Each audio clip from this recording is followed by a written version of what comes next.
Bilasizmi, hech kim meni yaxshi ko'rmaydi. Buvim ham meni yaxshi ko'rmaydi. O'zim ojizligi uchun hamma mendan qochishga harakat qiladi. Agar ko'zlarim ko'rganida qishloq maktabiga borardim.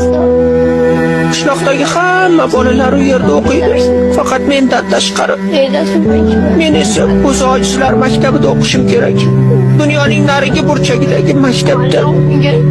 O'qituvchimiz yaratgan siz ko'zi ojizlarni ko'proq yaxshi ko'radi, chunki ko'rmaysizlar deydi.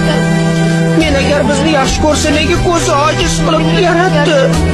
Uni ko'rmasligimiz uchunmi dedim. Ustoz esa yaratganni ko'rib bo'lmaydi, lekin u bizga juda yaqin. Uni his qilishingiz mumkin.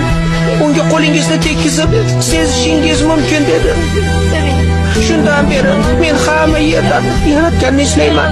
Bir kunimga qo'lim tegib ketar deb umid qilaman.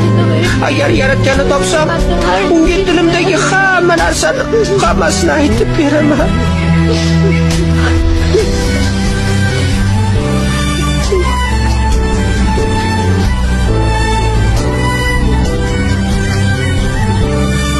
Ustozing rost gapirdi.